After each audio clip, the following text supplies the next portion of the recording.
അപ്പൊ ഈ അസോസിയേറ്റ് ആവശ്യപ്പെട്ട എന്താന്ന് വെച്ച് കഴിഞ്ഞാല് എന്താ പറയാ എന്റെ ശരീരം വേണം എന്നുള്ളതിലായിരുന്നു.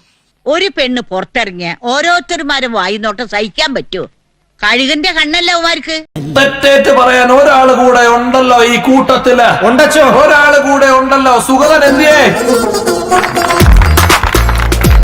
ഇടവേള ബാബു ഒന്ന് പറഞ്ഞാട്ടെ, ആൾക്കാർക്ക് പറഞ്ഞു കൊടുത്താട്ടെ. കറക്റ്റ് ഞാൻ പറഞ്ഞു തരാം. അദ്ദേഹം എന്നോട് പറഞ്ഞ ശരീരത്തെ കുറിച്ചുള്ള കാര്യങ്ങൾ തന്നെയാണ്. പരസ്ത്രീഗമനം. സുഗതൻ അന്യന്റെ ഭാര്യയെ അന്യന്റെ സ്വകാര്യ ജീവിതത്തിൽ ഇടപെടുന്നവനായിരുന്നു സുഗതൻ. അഡ്ജസ്റ്റ്മെന്റ് ഉണ്ടെങ്കിൽ അമ്മയിൽ കെയറിങ് ചെയ്യാം. ഇതാണ് നിന്റെയൊക്കെ സംസ്കാരം. നാണോ മാനോ ഇല്ലാത്ത വൃത്തികെട്ട ജന്തു. സുഗതൻ ഒരു കെട്ട് പൊട്ടിയ പട്ടമായിരുന്നു. സുഗതൻ ഒരു കുത്തഴിഞ്ഞ ജീവിതമായിരുന്നു.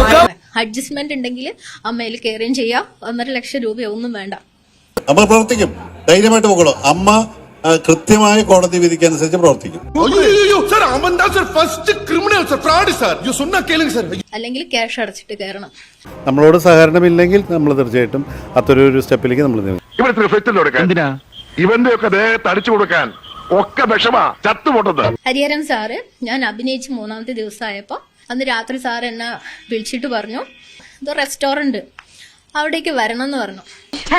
മനുഷ്യര് കാണിക്കുന്ന പണിയാണോട് അയാൾ ചെയ്തത്? പരമനാറി. അതിപ്പോ ഞാൻ ഈ കാണുന്ന പ്രേക്ഷകർക്ക് പറഞ്ഞു തരേണ്ട ആവശ്യമില്ല എന്തിനാണ് സാറ് വിളിച്ചത്. പട്ടി അമ്മയും കെട്ടിയോളം തിരിച്ചറിയാൻ വയ്യാത്തോനെ എന്റെ അടുത്ത് പറഞ്ഞു, നീ വന്നിട്ടില്ലെങ്കിൽ എന്റെ സീന് കട്ട് ചെയ്യും. ഇനിയെങ്കിലും പെൺകുട്ടികളോട് മാന്യമായി പെരുമാറാൻ നോക്കണേ. ഒരു പെൺകുട്ടിയുടെ മാന്യതയെ ഭംഗപ്പെടുത്തണം എന്ന ഉദ്ദേശത്തിൽ എന്തെങ്കിലും പറയാനോ ശബ്ദിക്കാനോ പ്രവർത്തിക്കാനോ പാടുള്ളതല്ല. വകുപ്പ് ലംഘിക്കുന്നവർക്ക് 1 വർഷം തടവോ 50,000 രൂപ പിഴയോ രണ്ടും കൂടി ഒന്നിച്ചു അനുഭവിക്കേണ്ടി വരും.